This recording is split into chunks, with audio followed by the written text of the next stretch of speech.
आज हम पढ़ेंगे श्वसन तंत्र के बारे में। ठीक है,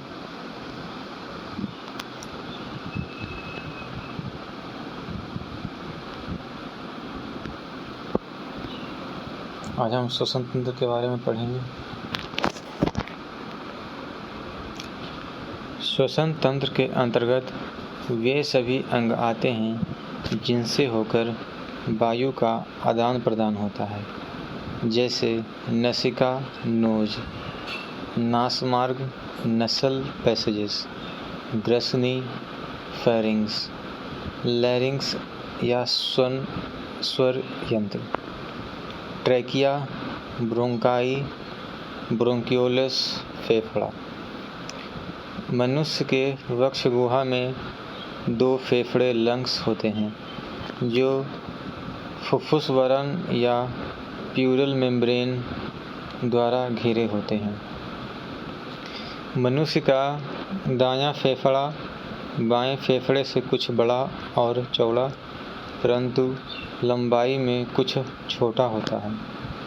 फेफड़ों में रुधिर कोशिकाओं का जाल फैला होता है।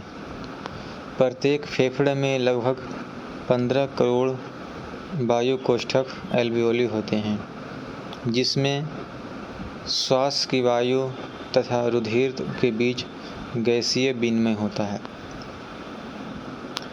फेफड़े या फुफ्फुस द्वारा गैसों का आदान प्रदान होता है। यह मानव सहित समस्त स्तनधारियों के श्वसन तंत्र का सबसे महत्वपूर्ण अंग होता है, इसीलिए इसे फुफ्फुस श्वसन पल्मोनरी रेस्पिरेशन कहते हैं। श्वसन एक जैविक क्रिया है जिसमें अंतःश्वास इंस्पिरेशन तथा उच्छ्वास एक्सपायरेशन क्रियाओं के द्वारा वायुमंडल में उपस्थित प्रमुख गैसें यथा नाइट्रोजन, ऑक्सीजन, कार्बन डाइऑक्साइड, जलवाष्प आदि प्रयुक्त होते हैं। इन सभी क्रियाओं अंतःश्वास या उच्छ्वास के दौरान सामान्यतः नाइट्रोजन की मात्रा में अपरिवर्तित रहती है। मानव शरीर में ऑक्सीजन अंतःश्वसन द्वारा फेफड़ों तक पहुंचती है। फेफड़ों में ही वायु कोष्ठक पाए जाते हैं जो कि रुधिर कोशिकाओं द्वारा घिरे रहते हैं। इन कोशिकाओं में ऑक्सीजन वायु कोष्ठक से प्रवेश कर जाती है तथा CO2 विपरीत दिशा में गति कर जाती है। लाल रुधिर कणिकाओं RBCs में मौजूद हीमोग्लोबिन प्रोटीन ऑक्सीजन के वाहक कैरियर का कार्य करके इसे शरीर के विभिन्न अंगों के ऊतकों तक पहुंचाने का कार्य करता है। सामान्यतया एक स्वस्थ मनुष्य में हीमोग्लोबिन की मात्रा औसतन 15 ग्राम प्रति 100 मिली रुधिर होती है। 1 ग्राम हीमोग्लोबिन में 1.34 मिली ऑक्सीजन बंधी होती है। इस प्रकार 100 मिली रुधिर की हीमोग्लोबिन में लगभग 20 मिली ऑक्सीजन बंधी होती है। कार्बन मोनोऑक्साइड का हीमोग्लोबिन के प्रति आकर्षण ऑक्सीजन की तुलना में 250 गुना अधिक होता है। यह रक्त के हीमोग्लोबिन से जुड़कर कार्बोक्सी हीमोग्लोबिन HbCO बनाती है। इससे रक्त की ऑक्सीजन परिवहन क्षमता कम हो जाती है। रक्त में ऑक्सीजन O2 की सांद्रता में कमी आने से श्वास की गति में क्रमशः बढ़ोतरी होती जाती है।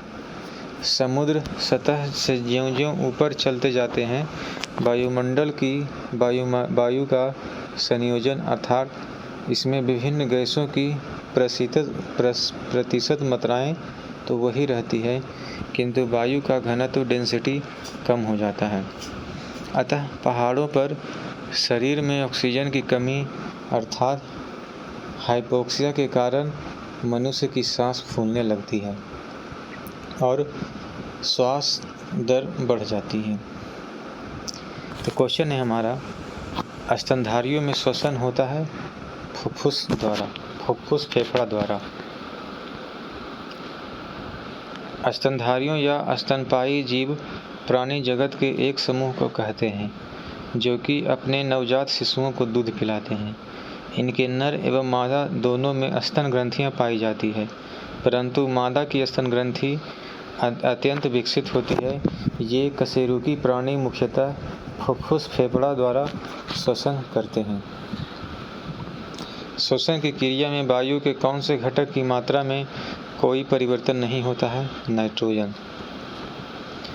श्वसन क्रिया एक जैविक प्रक्रिया है जिसमें वायुमंडल से अंतः श्वास इंस्पिरेशन क्रिया में लगभग 78% nitrogen, 20% oxygen, 0.3 to 4% carbon dioxide तथा 0.5% जलवाष्प, सूक्ष्म मात्रा में हीलियम, आर्गन, नियोन गैसें होती हैं। एक्सपिरेशन क्रिया में नाइट्रोजन की मात्रा लगभग 78%, ऑक्सीजन की मात्रा 15.7%, कार्बन डाइऑक्साइड 3.6% तथा जलवाष्प 6.2% बाहर निष्कासित होती है। इस प्रकार श्वसन क्रिया में वायु में नाइट्रोजन की मात्रा अपरिवर्तित रहती है।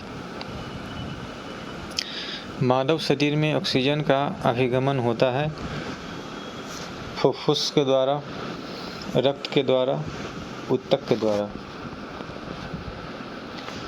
मानव शरीर में ऑक्सीजन अंतः श्वास इंस्पिरेशन और इनहेलेशन द्वारा फेफड़े तक पहुंचती है। फेफड़ों में ही वायु कोष्ठक एयर स्केस पाए जाते हैं जो कि रुधिर केशिकाओं ब्लड कैपिलरीज द्वारा घिरे रहते हैं। इन केशिकाओं में ऑक्सीजन वायु कोष्ठक से प्रवेश कर जाती है तथा CO2 विपरीत दिशा में गति कर जाती है।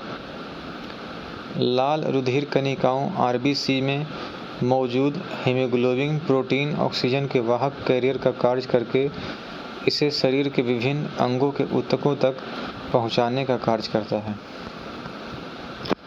फेफड़ों में गैसीय विनिमय का स्थल है एल्वियोली। फेफड़ों में गैसीय विनिमय का स्थल है एल्वियोली।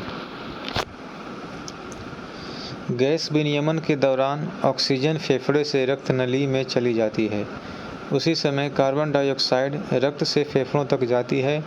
यह प्रक्रिया फेफड़े में स्थित एल्वियोली एवं सूक्ष्म रक्त वाहिकाओं के नेटवर्क के बीच संपन्न होती है। जब रक्त में ऑक्सीजन की सांद्रता में कमी आती है तो श्वास की गति बढ़ जाती है। रक्त में ऑक्सीजन O2 की सांद्रता कंसंट्रेशन में कमी आने से श्वास की गति में क्रमशः बढ़ोतरी होती जाती है। समुद्र सतह से ज्यों-ज्यों ऊपर चलते जाते हैं, वायुमंडल की वायु का संयोजन अर्थात इसमें विभिन्न गैसों का प्रतिशत मात्राएं तो वही रहती है, किंतु वायु का घनत्व डेंसिटी कम हो जाता है। पहाड़ों पर शरीर में ऑक्सीजन की कमी अर्थात हाइपोक्सिया के कारण हमारी सांस फूलती जाती है अर्थात श्वास दर बढ़ती जाती है। कार्बन मोनोऑक्साइड विषाक्तता निम्नलिखित में से किसको मुख्यतः प्रभावित करती है? रक्त में ऑक्सीजन की वहन करने की क्षमता को। कार्बन मोनोऑक्साइड रक्त के हीमोग्लोबिन से जुड़कर कार्बोक्सी हीमोग्लोबिन बनाती है। इससे रक्त की ऑक्सीजन परिवहन की क्षमता कम हो जाती है। निम्नलिखित में से कौन सा जैव रूपांतरण मानव शरीर को अधिकतम ऊर्जा प्रदान करता है? तो ATP, ADP। निम्नलिखित में कौन सा जैव रूपांतरण मानव शरीर को अधिकतम ऊर्जा प्रदान करता है? ATP और ADP। मानव शरीर द्वारा विभिन्न कार्यों को करने के लिए आवश्यक ऊर्जा रासायनिक यौगिक एडिनोसिन ट्राइफॉस्फेट के विघटन से प्राप्त होता है। ATP के जल अपघटन के फलस्वरूप ATP का रूपांतरण एडिनोसिन डाइफॉस्फेट ADP तथा अकार्बनिक फॉस्फेट PI में हो जाता है। इस प्रक्रिया में ऊर्जा मुक्त होती है जो शरीर के ऊतकों जैसे मांसपेशियों द्वारा प्रयोग की जाती है। तो ATP adenosine triphosphate plus H2O इसमें बदल जाता है एडिनोसिन डाइफॉस्फेट अकार्बनिक फॉस्फेट PI और एनर्जी में परिवर्तित हो जाता है।